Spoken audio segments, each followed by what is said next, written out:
Oh, why? Hey, why'd the computer crash? Because it had a bad driver.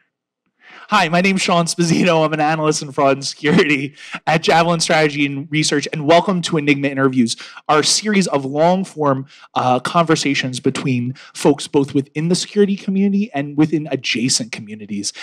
Before I go any further, thank you guys all for being here. Could you guys give yourselves a round of applause? We're really excited. We work really hard on this. So let's get pumped up. Let's get up. But before we go any further, I think it's important to say that we're trying to keep this conversation to about 50 minutes to an hour. This is being live streamed, so folks at home, thank you so much for tuning in. The hashtag is Enigma INTVW. Most importantly, throughout the next hour or so, it's really important for you guys to ask questions. You were all given seat cards. For folks in the audience, you were all given seat cards that you can write questions down, kind of throughout the conversation as they sort of occur to you, and I'll get those to our moderator. Folks will be coming along the side. Most importantly, thank you so much to our sponsors, New Context, the Parallax, Avast, and my employer, Javelin Strategy and Research, and most importantly, the 2018 Enigma board chairs, Brian Payne of Netflix and Franziska Rosner of the University of Washington. Can we give them a round of applause? There'll be a lot of applauding. And Brian, do you want to come up and talk a little bit about Enigma, which is just a few weeks away? Thank you. All right, so how many of you have heard of this conference called Enigma?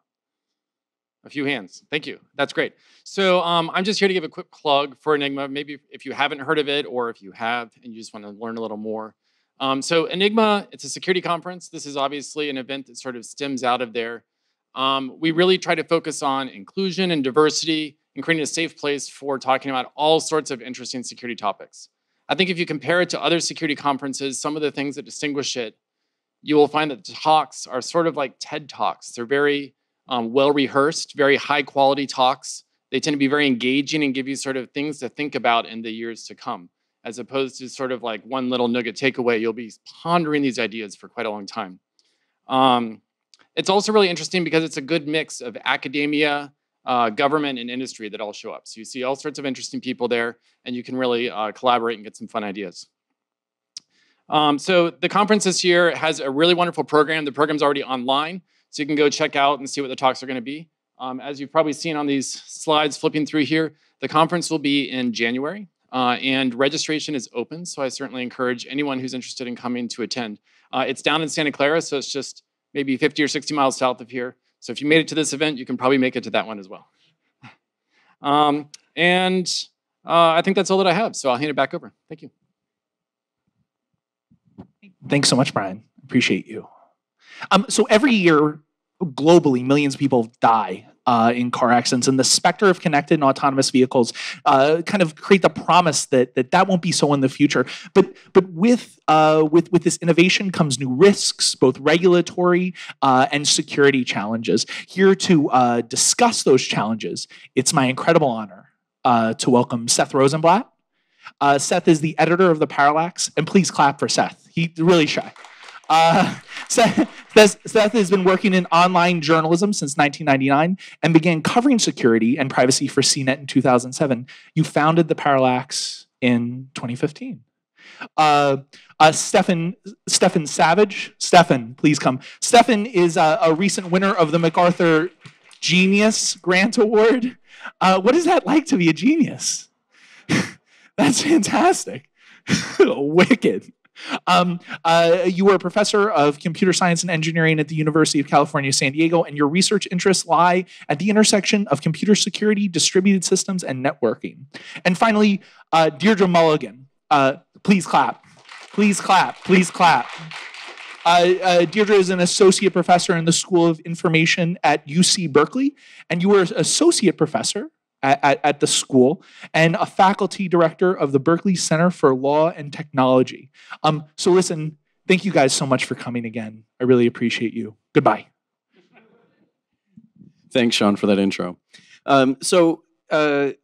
I want to start off with a very short story. A few years ago, when I was a reporter covering Google, I had the great fortune to go down to the Google campus and step inside of what looked like a Lexus that had some kind of War of the Worlds contraption stuck to the top of it. And two guys sat in the front of the car, and I was in the back.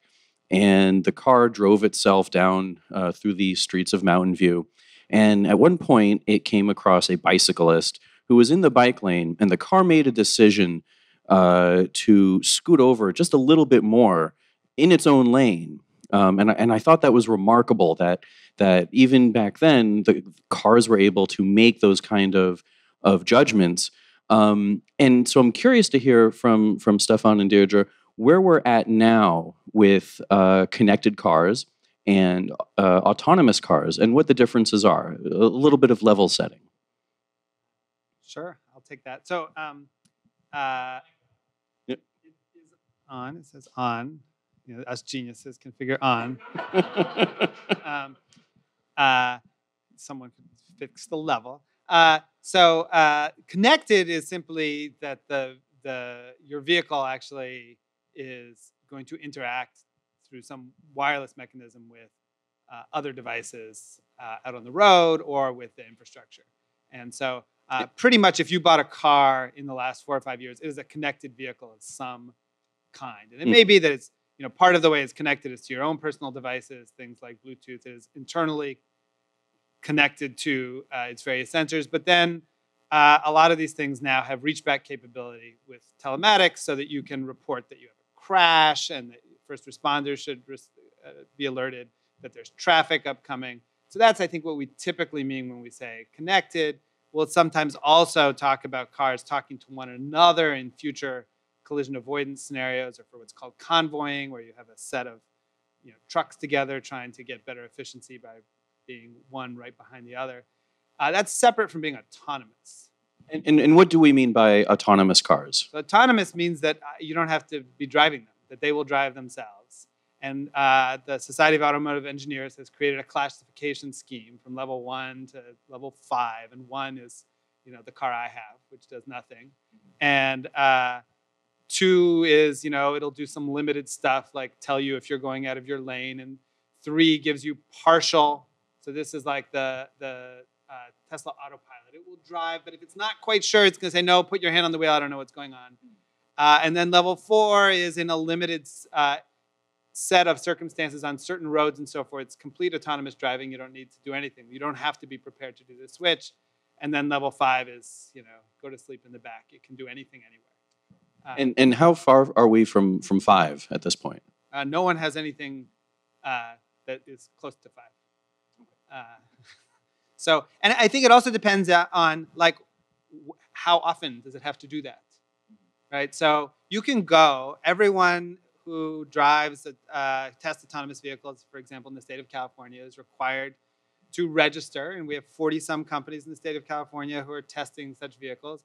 And one of the things that they have to report is how often did the driver need to put their hand on the wheel and how often did they need to do that for safety reasons.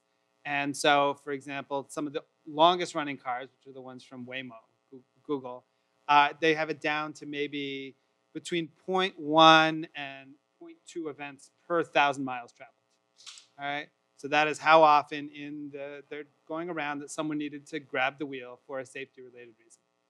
Now, to put that in context, the fatality rate for the normal cars that you and I drive is 1 death per 100 million miles traveled.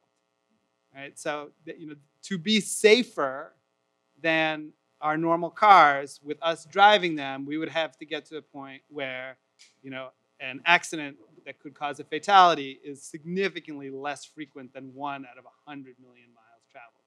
And no one currently has a vehicle. No one has enough miles to even come close to showing that, right? Because total miles traveled by Google vehicles is maybe 3 million, 4 million, something like that. And that's since 2007? Yeah. So, you'd need 100 million to, if it was as good as a human driver, you'd need 100 million miles autonomously traveled to get 1 death, to say we're about the same. And then you'd have huge amounts of variation. So it's going to take a long time for us to feel confident that these things are safer. and we're still, these things, as I said, between 0.1 and 0.2 times per 1,000 miles, that it's not quite right. And Deirdre, if you could tell us a little bit about what some of the broader security concerns are with autonomous cars and connected cars? Sure. Leading off talking about security when I have Stefan here is perhaps odd.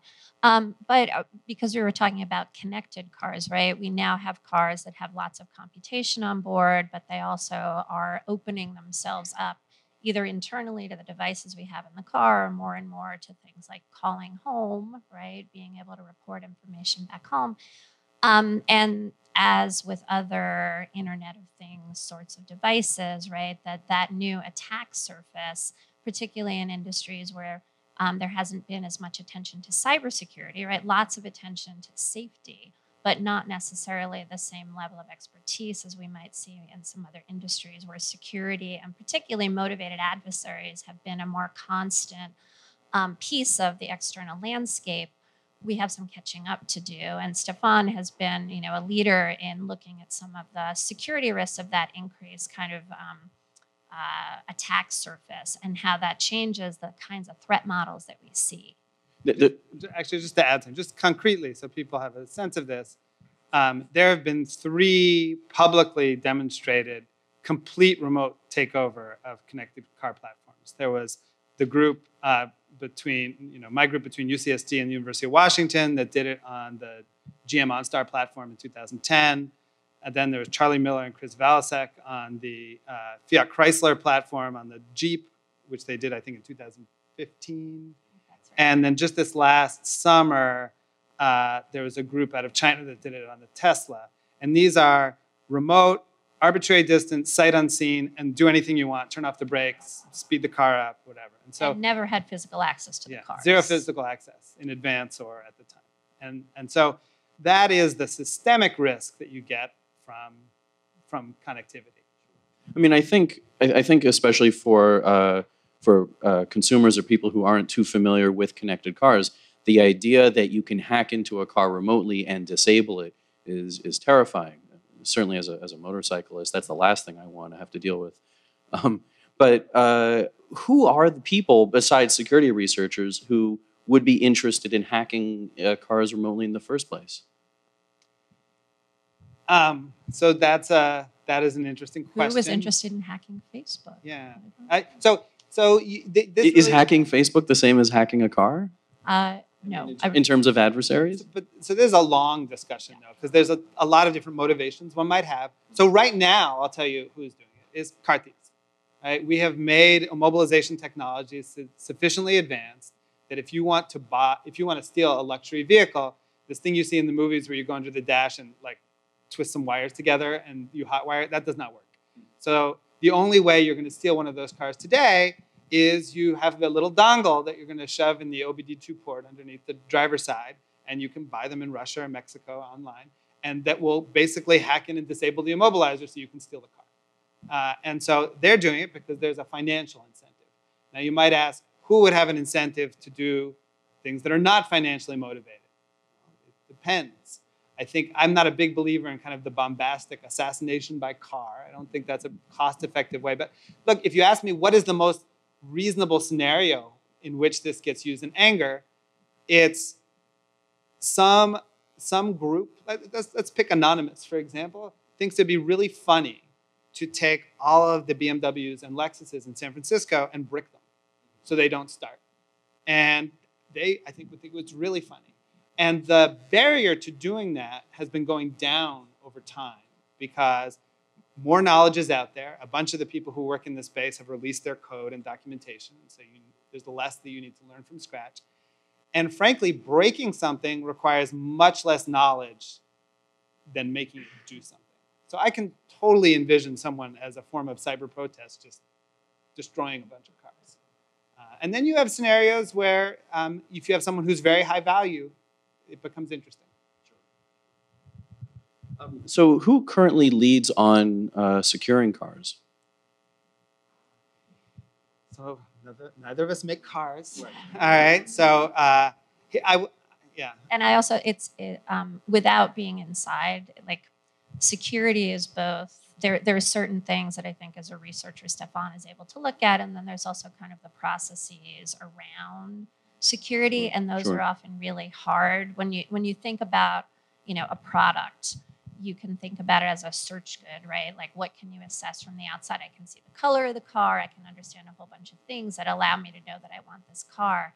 Security is really hard to assess, even as an experience good, right? That you can have a piece of software and it never gets hacked, and so you may believe that it's secure, but lo and behold, it may have a vulnerability in there that just hasn't yet been exploited or whatever. And even as an expert, it can be really hard to understand. And I think it'd be great to hear Stefan talk about some of the kind of investment that has to be made in actually understanding some of the vulnerabilities in software, or in some instances, like the VW emissions scandal, actually looking at active efforts to use code to cloak misbehavior, because I think that's super important here too. Sure. Do you want to take Yeah, that? sure. So let me talk about the first one first. It's hard to know, what everyone is doing. I will say that, General Motors, who I know fairly well because we picked their car to go after, and after their board saw fit not to sue us, they decided to actually put a bunch of money in. And so I have followed fairly closely the kinds of things they've done from both a process standpoint and a technology standpoint. And I think they actually, in a strange sense, lucked out because we did our experiments with them first. Mm-hmm. And so they got the fear early and put the investment in early. And so if you were to ask me for low level, just car security, they are, I think, doing much better than most of the other mainstream car companies because they've had a long time to put a lot of resources into it, and they've taken it seriously. They have a product CISO with 100 people under him, and they're redoing bunches of the architecture, how they assess code, how they sign things. I would say that other companies maybe have come to it a little bit later, and that's why some of them have been able to be attacked the way they were. I think the other there's another both advantage and disadvantage that some of the newer companies have, companies like Tesla, which is because a greater fraction of the car are their own assemblies where they wrote their own software. It can have a kind of a unified design process. One challenge most car manufacturers have is that they don't write the code. They don't, and it's not that any other singular entity writes the code. There are like 100 different companies that write the code that then all gets integrated. And the car company doesn't have that code. It's not their code. They have a bunch of boxes that they try to get to work together through testing, but they have 20 different microprocessors and 15 different operating systems, and year to year it may change. I mean, it is a little bit of a nightmare from an assessment standpoint. And so a company like Tesla, since fewer parts of the car are procured that way, has a structural advantage in being able to say, all right, we're going to engineer all of the code this particular way. Now, they have a disadvantage that they're newer, and so you have startup pangs and so forth.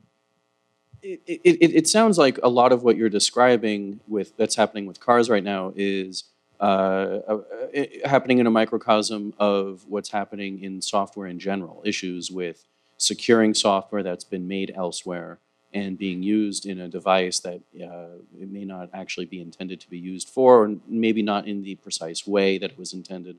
And how do you? I mean, there's problems securing that kind of code not in cars, in web browsers. But with cars, it's so much more serious. I mean, these are vehicles hurtling down the road at 40, 70 miles an hour. How do we know when the code in a car is going to be safe? If a browser crashes, it doesn't matter. If a car crashes, it's a big deal. We don't know. And I think Deirdre's point is an interesting one too, which is that in a number of cases, you have to vie with the issue that there are incentives that the car manufacturer has to make code that passes whatever regulatory hurdle there is. And she and her colleagues have found issues in voting machines where they have a test mode, and with these emissions scandals with Volkswagen and other things, there similarly was code. The code is incredibly malleable and very hard to analyze. Mm-hmm. And there is no regulatory body who either has the purview to go and do that or the ability. Right? If I wanted to take your car and find a part of the government, say, please go and analyze it all to make sure it's safe, we do not have that expertise that they could actually do that. And it is really interesting to think about the voting context, right? So there was obviously a lot of attention to voting machines again after the last election. And I got to participate with some other computer scientists who worked on the security, accuracy, reliability of electronic voting systems. And it was another instance where you had state entities, federal entities that were issuing standards, that were responsible for procurement, who didn't have technical expertise, who didn't have access to the things that the code, or in the context of voting, they were limited in the sort of testing they could do. The certification processes were closed. And so you have regulators that are trying to assess whether or not something is fit for purpose, right? Whether it's fit to support our democratic processes or fit to be on the road, that don't have the internal capacity to do the sort of assessments necessary. And as things are getting more and more complex, there's not a requirement that you go and, for example, hand over your code, right? And say, here it is, look at it before we roll it into the car or before we issue an update, any of those things, right? That there are federal motor vehicle safety standards at the federal level, and that to the extent that there is a software issue that goes to safety, right? You could imagine a recall happening, and we've seen that. But the limited capacity of the regulators, given the fact that they don't have many people like Stefan on staff, is really a problem as we build computation and connectivity into more and more of these safety critical or democracy critical systems. Is the world ready for this nuance? We have a choice. I don't think we have a choice. I mean, I think so. There's another alternative, right? Which is what we do for aviation. One of the things we also study is aviation. When you build avionics equipment, same effective issue as you have in a car. It's controlling, the flaps and so on and so forth. We have a certification standard, DO-178B, and FAA has people on site, and the code gets certified. It will take years to go and make significant changes to a piece of software, but it gets signed off on before it ever gets put on a plane, and any change has to be signed off on whereas if you look at what we do with automobiles, we do have these federal motor vehicle safety standards, but then they're written, and then each manufacturer self-certifies. They say we are in compliance, and it is there is a limited amount of testing that goes on to figure out if it's not true. And so every now and then you'll find out that EPA will do that for gas mileage, or you'll find some safety issue, usually because of reports of problems. But there's not a sign-off that you do to say the thing is safe, because it would make new car releases be like new plane releases, right, every 10 years. And so that is not something that the public has agreed that they care enough about to do. And I don't think we will do that. So what does trusting an autonomous car look like? So I'm glad you brought that up, because I think we've talked a lot about connected. And so one part of the security puzzle has nothing to do with autonomous, and that's the connected part. That is, are there bugs in the code, just like you can have bugs in your browser, so an external party could take advantage of them and take over the car. And you don't need an autonomous car to worry about that. You can worry about that with the car you have. Autonomous brings in some interesting new attack surface domains. One is at the sensor level, because they have to interpret the world around them, because they have to know that sign says that they should stop, and they have to know that this is the edge of the lane, and that that's a bicycle. And we're using a variety of different sensor technologies to do that, by and large driven by machine learning on the back end inside the vehicle. One of the challenges we have is people spoofing the images in ways that are adversarial with respect to the machine learning algorithm. So there's a group out of Michigan and Berkeley and Washington that recently demonstrated that they could create graffiti on signs that would make a vision-based classifier, which is only one of the sensors you would use, think that a stop sign actually was a speed limit sign and get them to interpret it in a different way. And you may have seen this thing online with the people demonstrating that the turtle gets interpreted by the Google Vision thing as a rifle. Yeah. So that kind of thing, but now that's the input that the car is using to understand the world. And we do not understand very much about adversarial learning. Then there are also concrete attacks against like LiDAR sensors, bounce light, and so there have been people who have demonstrated, okay, well, I can go and send in a beam at the same frequency out of phase to make it think that, in fact, an object is closer or further away than it actually is, and there have been some demonstrated attacks there. So there's a lot of ongoing work as the community is just kind of sussing out what are the sensor vulnerabilities. And then the other part of the attack surface that's different is the decision-making vulnerabilities, because you have this device that's taking all this sensory input and then is going to decide what to do. And if it sees an obstacle, it's going to go left or right or slow down or brake. And that stuff is, we don't know what those rules are, and we don't know what they break down into. I guarantee you there are going to be groups who take that stuff apart and say, and when I trace through all the various decision logic, an interesting thing comes out. If they suddenly had to brake left and the road is slippery and then they see a such and such sign, it's going to speed up because no one thought about that, or that there's a mistake somewhere in the code. And Deirdre, we saw this with the Tesla crash recently, right? Or was it too recently? But not too recently. But I mean, the Tesla crash, I'd love to hear Stefan's perspective on it too. But for me as a lay person, right, or talking to lay people, my mother's reaction was like, I thought the car could see, right? Like it drove into the side of a truck. I thought it could see, right? And when we think about autonomous vehicles, one of the things that they're doing is they're observing our behavior, they're watching our patterns, they're collecting lots of data, they're learning about us.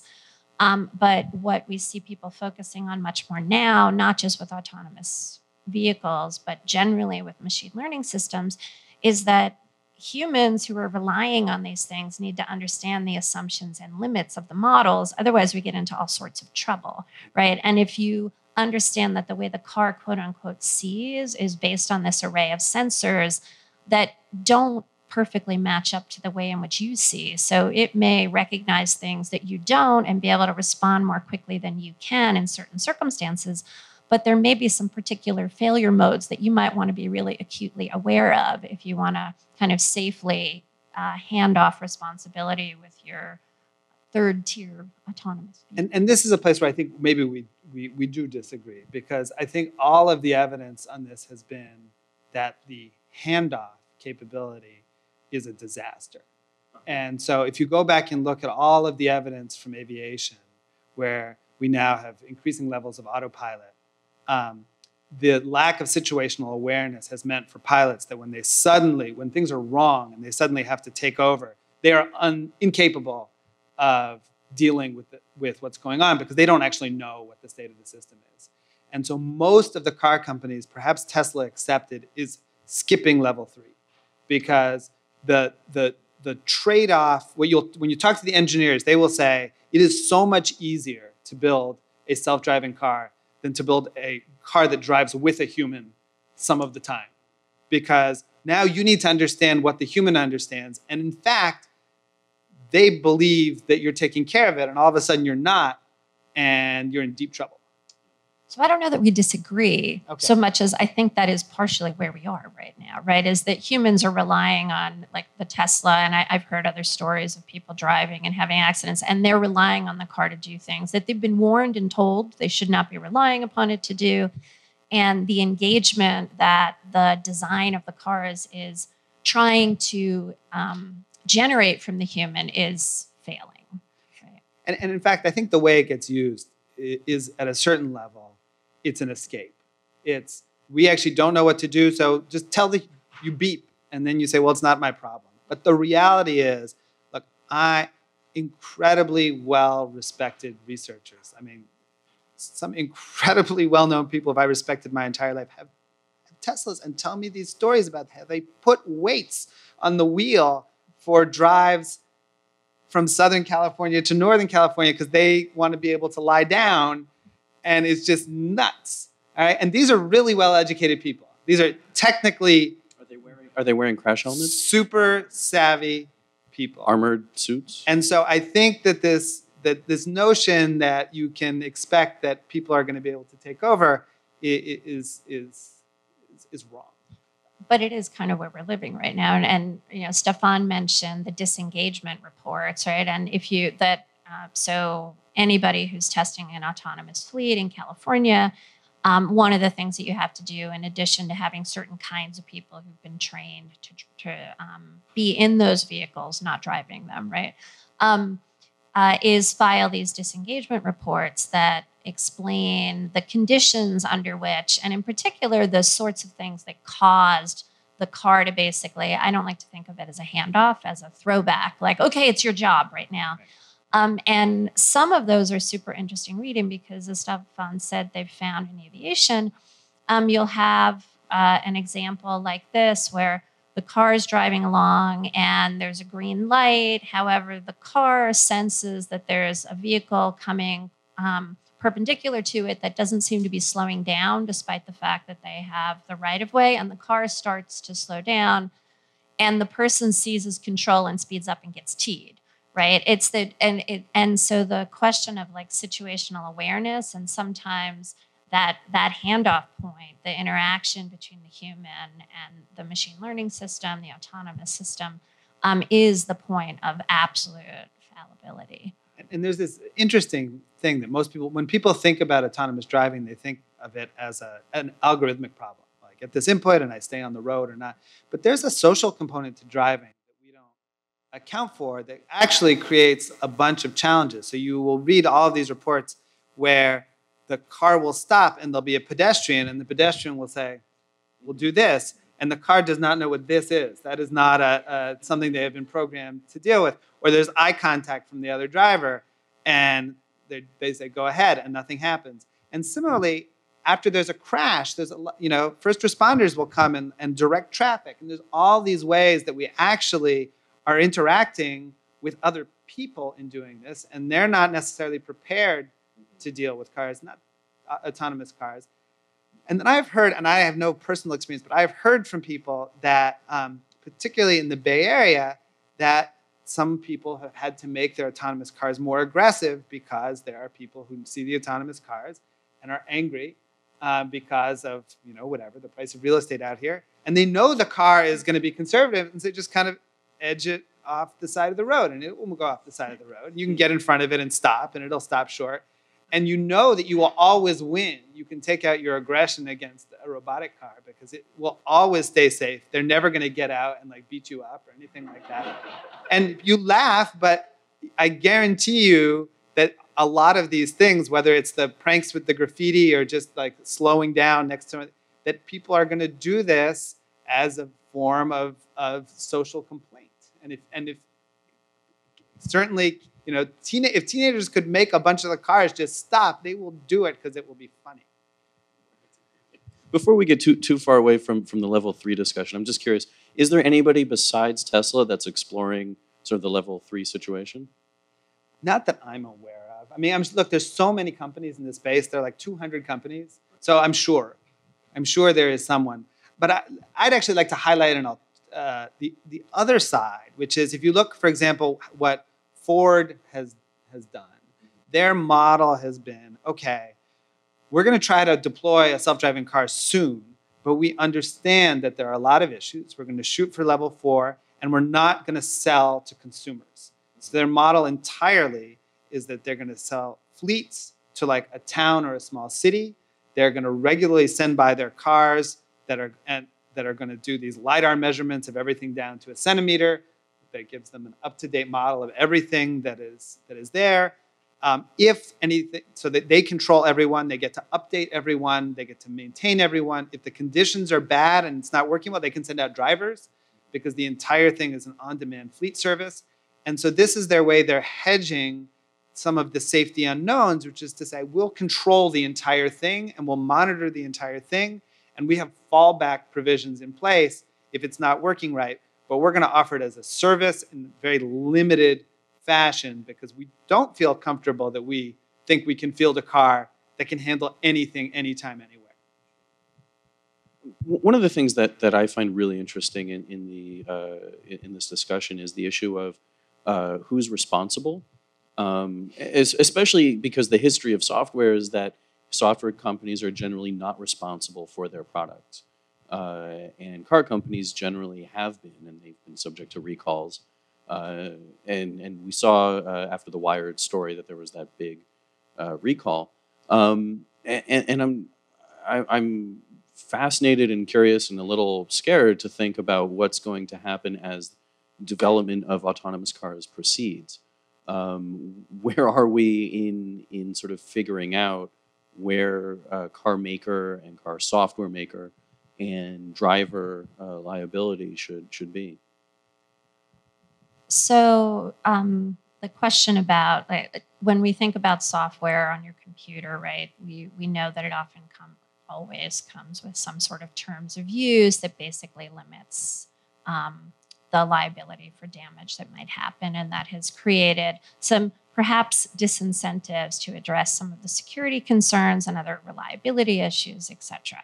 And it's software as a service, not so much as a product, right? Now, when we think about cars, those are things that we buy as consumers as products, and so the product liability rules are different, right? And so the question about where driver error and car error are going to come into play, there are a set of concerns, and particularly when we have these kind of complicated issues it's not clear that the car is fully in control or the humans fully in control, and things are kind of passing back and forth. That's the area where things are going to be kind of the grayest, and there'll be lots of data collection and analysis. And one of the issues is going to be what sort of data is being collected about who was controlling what during which situations. But with respect to product liability, I mean, there'll be design defects and manufacturing defects, and also defects of the kind of information that's provided for consumers about safe use, right? And if we think about making sure that consumers understand the conditions under which they should be using the vehicle and in certain kinds of modes. Now, as Stefan said, is that going to keep people the safest? I think that there's a lot to learn from aviation that those kind of handoffs back and forth are often the places where we find the most safety risks. And so that's probably not the sweet spot. But the liability issues, I think, our product liability and tort liability will address these issues. The question of how liability gets allocated behind the scenes, right, between the car manufacturer and, as Stefan was talking about, all the various component parts, that'll be something that gets sorted out through contract and other sorts of issues. I think among the car manufacturers with all of their suppliers, and it will range. But just to add, this assumes that we work under kind of the existing statutory framework.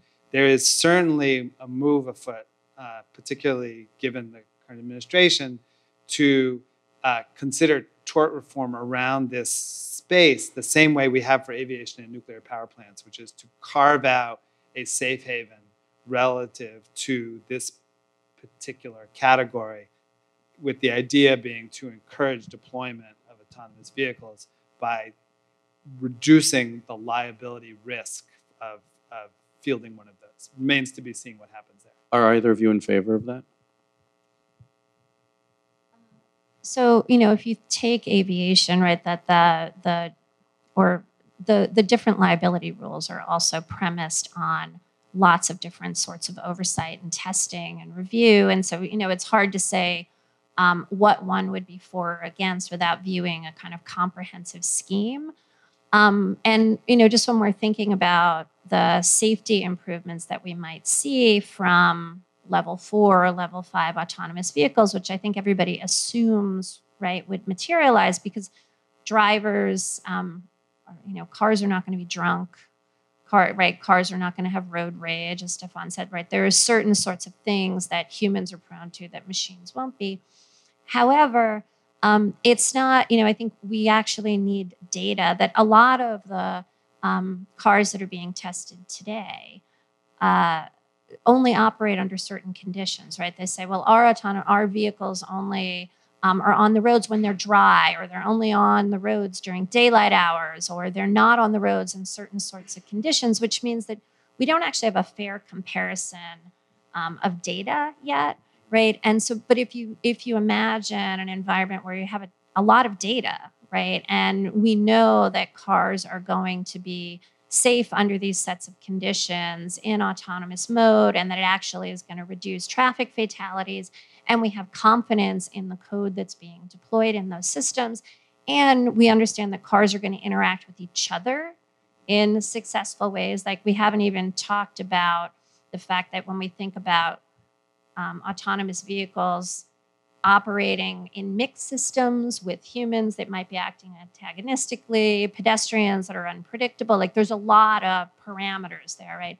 But I think one could imagine an environment where we say, well, there's a huge public safety benefit here, and we might want to shift to a system that promotes this in a way that does something to spread liability in different ways. But under the current administration, I actually can't see that sort of conversation emerging, because there's not a deep desire to create new regulations or new oversight. If anything, there's a, if you pass one, you got to take two away mentality. And so it's hard to imagine it in this current environment. Any thoughts on regulation and reform? So yeah, the current Department of Transportation, I think, is more hands-off on this, and their guidance thus far has been voluntary safety assessments by the manufacturers, and encouraging states to be very expansive in what regulations they put out. So I think they are in a mode where they are interested in encouraging as much innovation as possible. And so they have turned that knob up to 11. And I think where things will go back is when we have adverse events, right? When bad things happen, that will create the political will. But we're not gonna have any significant regulatory oversight for autonomous vehicles in the short term.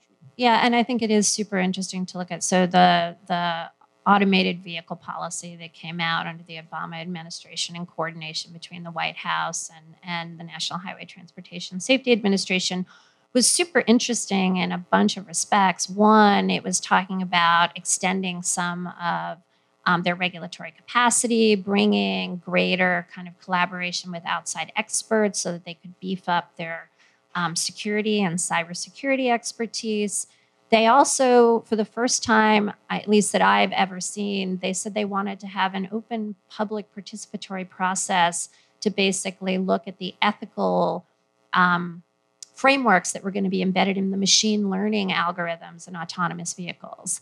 And we don't see any of that sort of kind of public-facing, public engagement. It's become much more of a, we're going to rely on the private sector, and we're going to let them make decisions about whether or not they're even going to disclose their safety assessments to the public.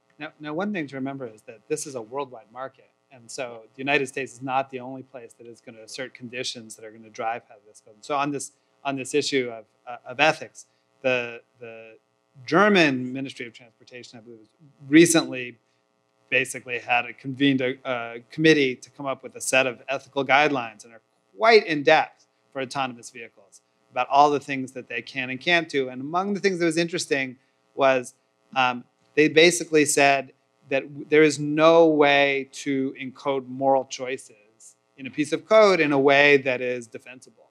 So, but what if the code makes what we would consider to be a moral or ethical error in judgment, where, say, between killing me and a deer, it chooses me? Like, honestly, like, and actually, that is one that I'd like the deer to go that away. is one of the ones that they call out explicitly, that you are preferences between all things and people you have to make. So you have to kill the animal. I mean, they called that out. There's even a section on this over the person. Now, the challenge where it comes in is when you start saying things like, well, over there, it's 2 old people, and there is 1 young person. Right? So which one am I going to, what's the quality of those individuals? And they specifically said, you can't make those judgments. I mean, that's the Philippa Foot trolley problem, right? You've got 5 people on one line who are going to be killed, 1 person on another who will be killed only if you choose to send the trolley over there.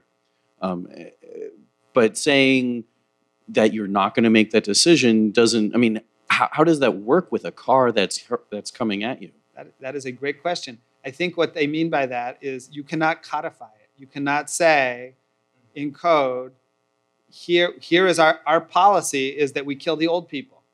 And here is the object, the old people killer object that gets called in that situation. That is not an okay thing under this German policy. Now, you're right, the car has to go somewhere.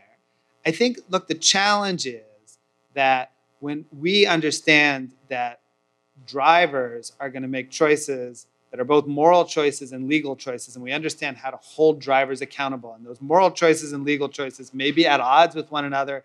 We spend a lot of time wringing our hands post hoc looking at it. This is why we have a court system. This is why we have jurisprudence. We then go back, and some people may suffer for things they didn't do on purpose. We have no way to say, that tail recursive algorithm needs to go to jail for 3 years because it was not well designed. I mean, it's incompatible with how we can't, they're not people. And so I think we're at a loss to we're not comfortable, I think, saying that this is something that we should codify in that manner. And for you, Deirdre, I'm curious because you've done so much research into other areas of IoT, voting machines and so on.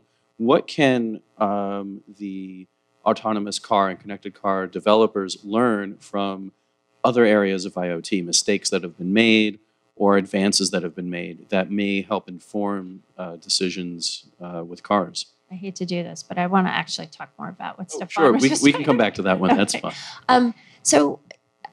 People like to talk about the kind of ethics of algorithms, and there's lots of debates across, whether it's risk recidivism scores or redistricting, right? All these questions about what are the biases that are being baked into them. And when we think about the biases, the VW admission, there's like an intentional effort to use the plasticity of code to build in something that is trying to defeat a public choice about how cars ought to behave. You can also think, right, so Stefan was talking about the way in which the external environment might be manipulated in ways that game an algorithmic system so that it's making choices that are inconsistent with the ones that we had wanted it to make, right? So it's misunderstanding the external environment and thinking that a stop sign is actually a speed limit sign, right? That's another way in which we can have bias. It's about the data that's coming into the system. And then, we often think about the biases that can develop from the developer's perspectives, right? And part of those can be just myopia, right? That we all come with our own priors and our own assumptions about what it means to lead a good life. And if we're not actually debating what the good life ought to be, it's going to be left up to individual software engineers or car manufacturers, whatever, to make decisions about how cars behave. And so for me, I actually think one of the opportunities that we have is we often, right, so when you're driving down the road and all of a sudden something runs out in front of you, it's a child, it's a deer, you pick, that you behave in that split second in a way that you might be really happy with later on, or that you might be crushed, right? And one of the things that machine learning or other sorts of autonomous systems present the opportunity to do is actually to think about those decisions from a point of reflection, right? And a point of public deliberation rather than private action, right? And we all know that you can talk to people about what their preferences are, and then you can observe their behavior. And sometimes those things don't fully align, right? And part of it is that in the moment, we may not have the time to actually do what we actually thought was the optimal thing because it's a crisis.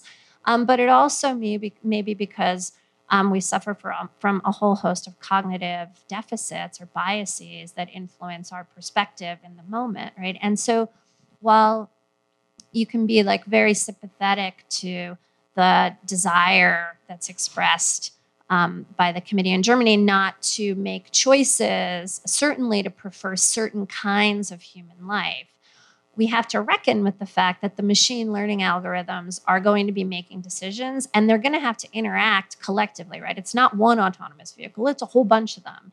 And if they all have their own reasoning, that's going to really mess things up in a catastrophic way. And so I think there's an opportunity to actually have public conversations about what are the right outcomes. And we often want to avoid those conversations. We just want to leave it all to individuals making choices in the moment.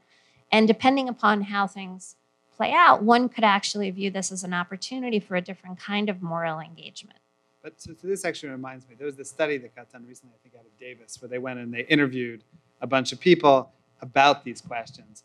And by and large, 70-some% of the people preferred the notion of these autonomous cars that would, for example, kill the passenger in preference to killing like 20 other people on the street. But none of them wanted to drive that car. And they all wanted their autonomous car to prefer their life to that of everyone else. And so, I mean, one of the challenges with having these discussions is they are very different in the abstract than when you are having to. I mean, one of the things that strikes me as a similarity between the development of software and the development of cars previous to being computerized is that changes generally don't happen until there is disaster, until something bad happens. We didn't see laws against drunk driving, strict ones, until after MAD came into existence and was successful in pushing for those. And that led to the creation of all these safety features that had never really been considered by automakers or had been resisted by automakers. And similar with software, we saw Microsoft had to be dragged kicking and screaming into an era where they actually cared about security. Now they're arguably quite good at it, but that took a long time to get there. And with self-driving cars, it worries me that we're going to not get to a place where they're really safe for people until people die. Do you think that that's inevitable? So I think it's somewhat interesting, right? Stefan was talking about Ford's approach, right? Which operating it as a service so they can maintain a lot of control over it, very detailed understanding of the physical environment in which the vehicles are going to be operating. And Tesla, for example, right, which doesn't come out of the automotive culture, but comes out of more of a software culture, right? And I think that because the potential, whether it's a security vulnerability or some other mistake, right, that might impact a car's functioning in a way that imperils safety, leads to physical harm that I think, whether it's in the automotive space or we look at medical devices, there are areas where while they might not have been thinking about the security vulnerabilities and the way in which computation and connectivity were changing their threat models, I think that they do have a different kind of incentive to pay attention because of, you have bodies at stake, not just data. And there's a real difference when we're talking about loss of information and how people feel about that and, death, injury, medical, poor outcomes. And so I think that there are ways in which the failure modes of the different industries really affect their postures.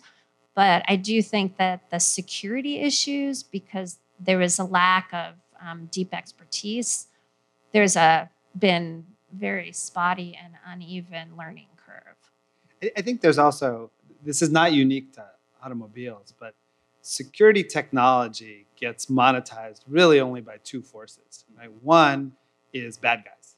Right? If someone is actually attacking you, then you need to invest in the security technology to stop that bad thing from happening. Absent that, there's not an economic need for you to invest to keep the pink elephants away. And this is a challenge that the automotive space had for a very long time. No one's attacking cars. And that's why the quality of the security inside that code was just atrocious at the time we got into it. The other big force that creates value in the security industry is regulatory burden. All right, where you come in and say someone is going to slap you with a huge fine, you're not going to be allowed access to this market, what have you. And we do not currently have that either.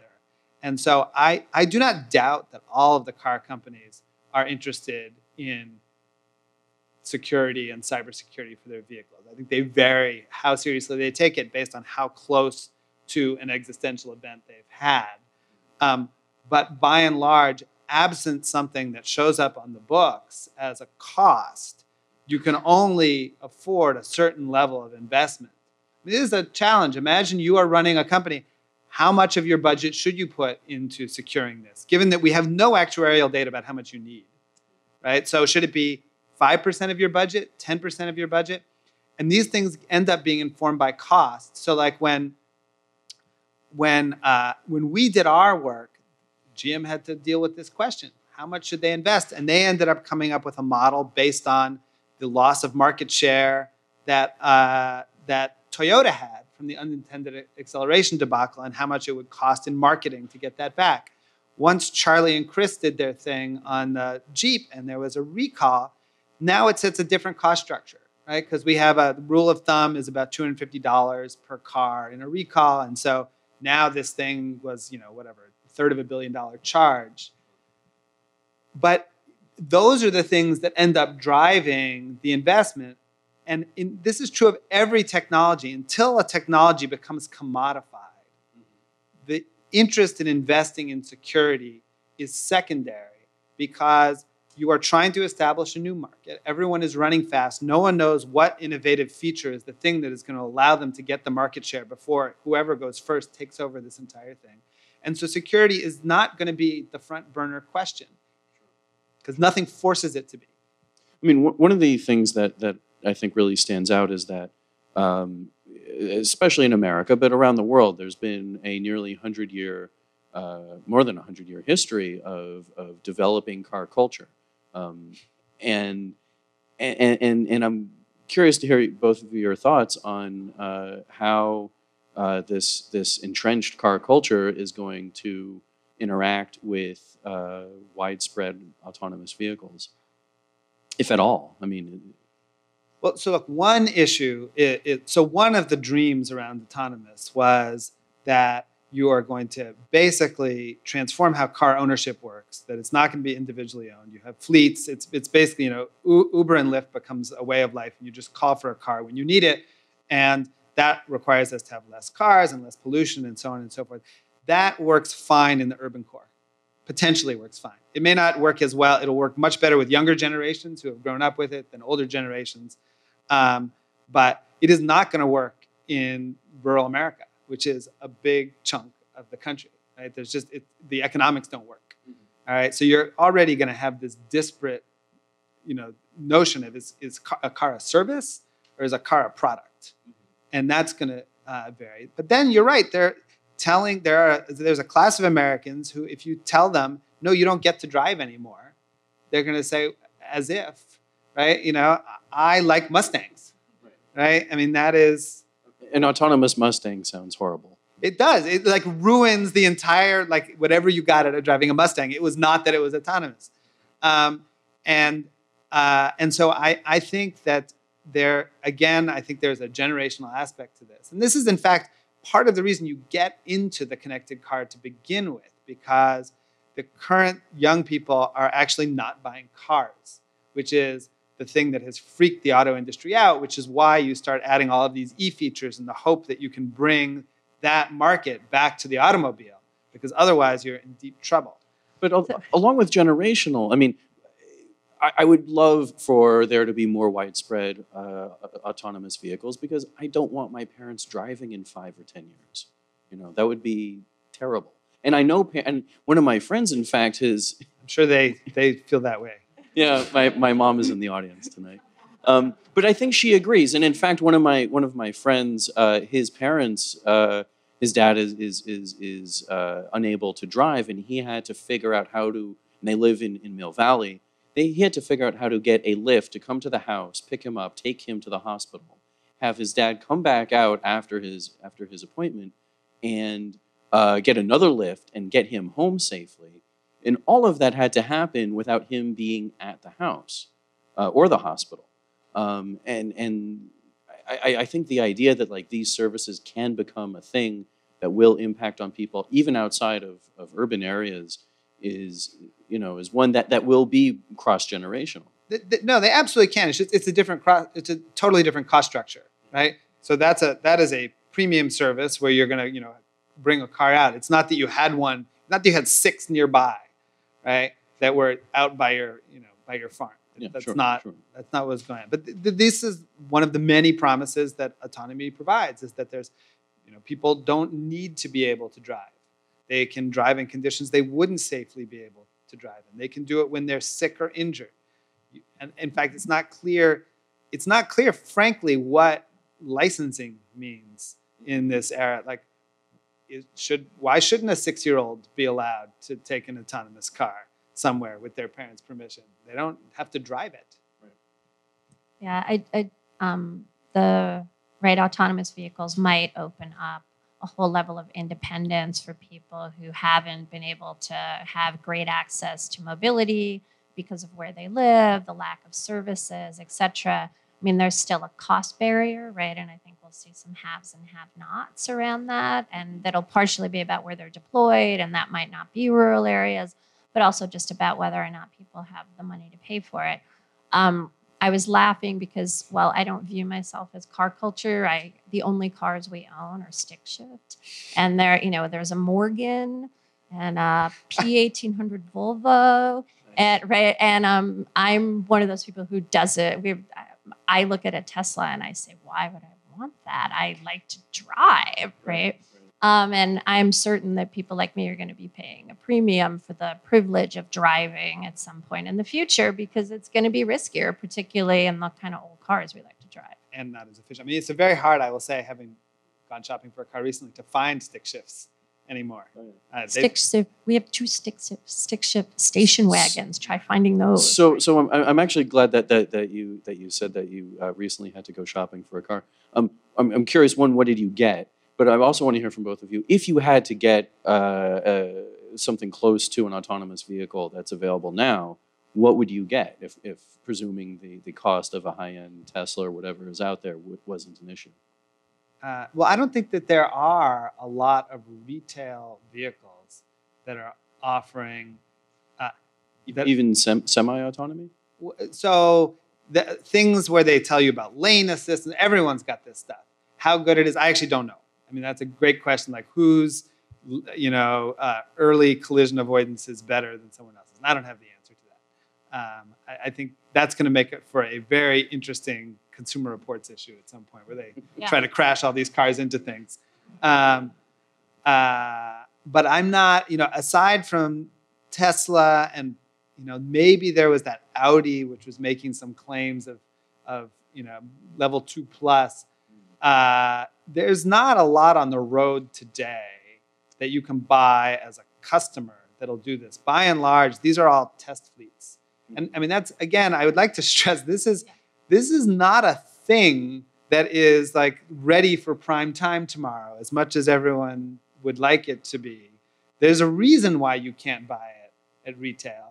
And that's because someone is grabbing the wheel, sure. Every 0.2 times out of 1,000 miles, and they don't want you to die when they sell you the car. Sure. I mean, we've seen. I think it was last week there was a story on road trains and Tesla's plans or desires to get semi-autonomous or fully autonomous trucks out on the road. Yeah. So that they could, save on fuel, save on cost of having a driver, and so on. And then that those road trains were disrupted by people cutting in between the trucks. I mean, it doesn't sound like a hack, but that really is sort of a hack if it's causing those trucks to be unable to communicate with each other. So I don't think that actually is causing them to not communicate. I think I know the story you're talking about, and this is about the story about convoying. Yeah. So the interest, the idea with convoying is that you have a bunch of long distance transport semis that are then driving, basically tailgating, but it's tailgating with computer control. And that allows them to ride in the slipstream of each other and get about a 15% fuel efficiency because they don't all need to break the wind independently. And that's millions of dollars. No, right? it's a ton of money. Yeah. Look, I actually think that autonomous trucks is probably the one of the best places for this to happen. And the reason is that they're by and large traveling on highways. So there's a very restricted set of easygoing paths that they're going on. And then you can have, the equivalent of the harbor master that takes your truck in once you get into a populated area. But are some of the simplest roads. You get the biggest economic benefits. You have some labor issues because it is one of the last good blue-collar jobs is to be a truck driver. But that is a place where I expect shorter-term disruption because it makes so much sense for those companies and is less of a technical challenge, I think, than urban driving is. Just so everyone knows, we have about 5 more minutes. So if there's any more questions to get in, please send them in. Let's see. What can we learn from the security incidents that have happened thus far with connected cars and autonomous cars? And by we, I mean what should the public understand about them, and what is it that the car companies themselves have taken away?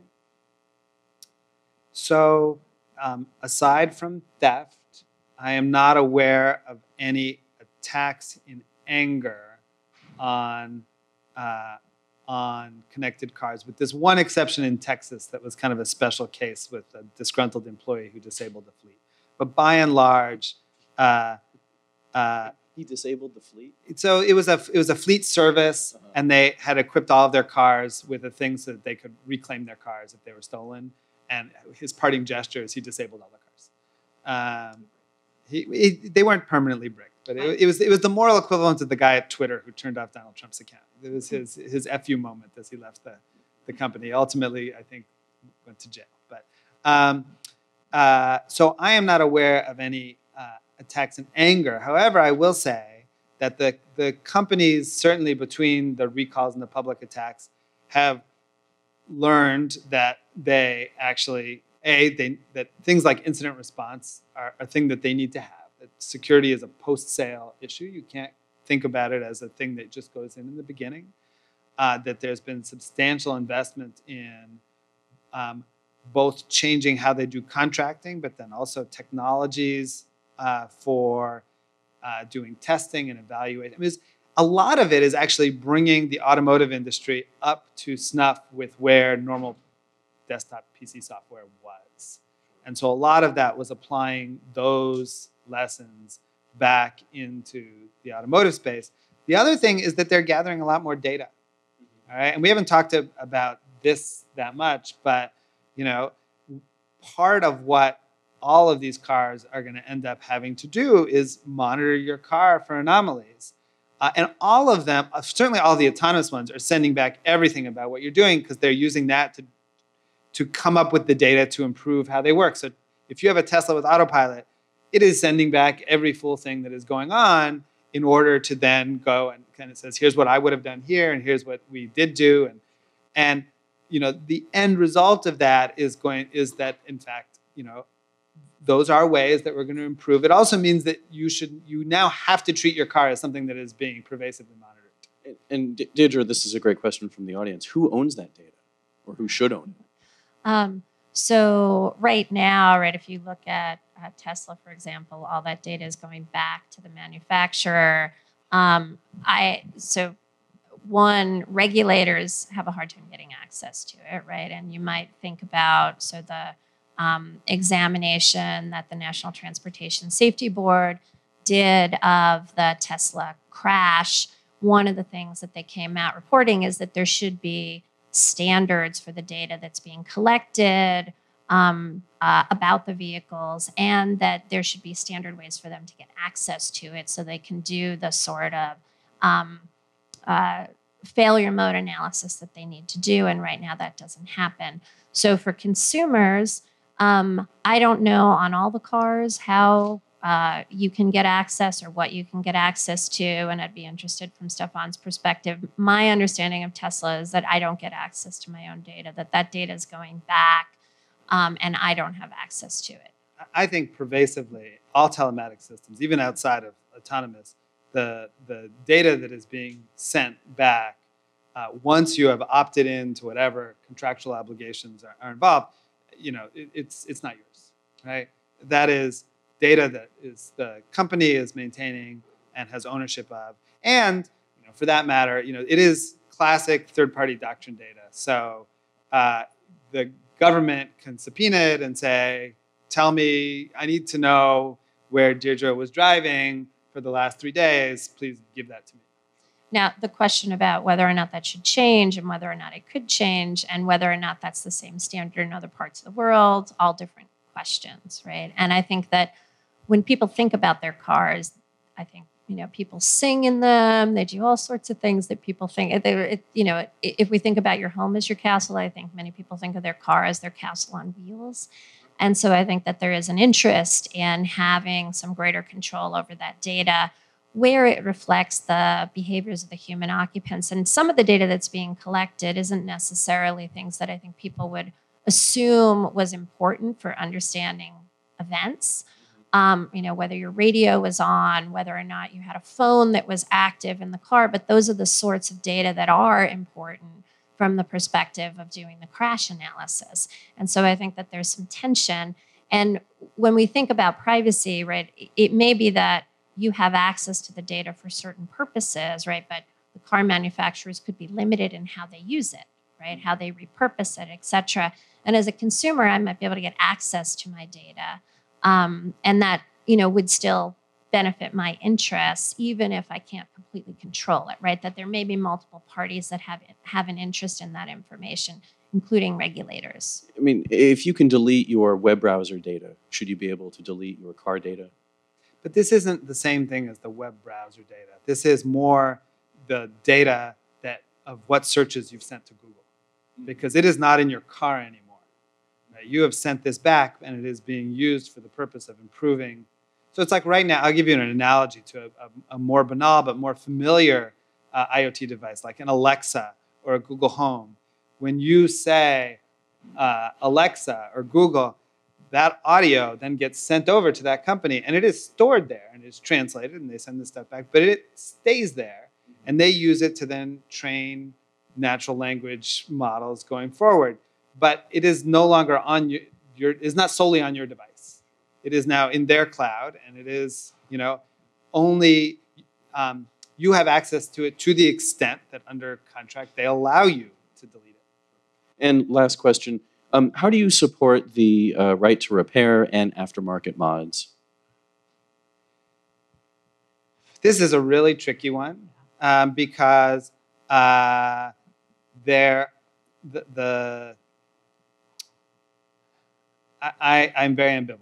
Right? I am very ambivalent because the shutting people out from access, I think, has been used at times to enforce certain amounts of monopolistic control over their devices and limit the kinds of innovation that third parties can do. On the other hand, quite a lot of the third-party modification are things that in real life violate existing either environmental standards or safety standards or the warranty. And once you get into this kind of stuff where the car is actually making safety decisions, I don't think that we are going to be comfortable allowing people to tinker with their AI and say, I would like my car to be autonomous a little faster than my neighbor's car, which is what will happen absent some strong way of keeping that in check.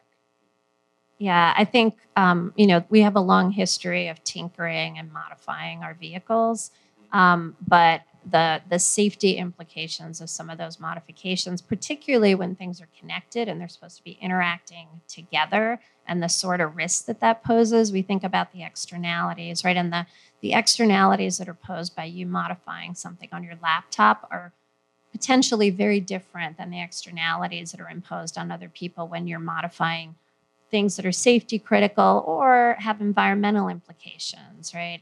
And we think about those things differently, and there's good reason. So all modifications are not the same, I think is certainly one thing to think about. And we didn't actually talk about over-the-air updates, which is another... That's another hour and a half. Yeah, so... All of your cars have them, whether or not they admit they have them. They all have them. All right. Everybody, a round of applause, please, for Deirdre and Stefan. And thank you all for coming. And before we take off, Natalie from USENIX, I believe, has some words. Thank you. Yeah, just very quickly, I'm Natalie Desjardins from USENIX Association. We are the people who put on these events as well as the full Enigma conference in January, which I encourage you to check out online and perhaps register. And we'd like to thank very much the speakers and the moderator for being here tonight, and also the sponsors who allow this to happen. We're a nonprofit, so we very much value their contributions. And we'd like to thank you all for coming and the people who have been live streaming. Thanks so much and have a wonderful evening.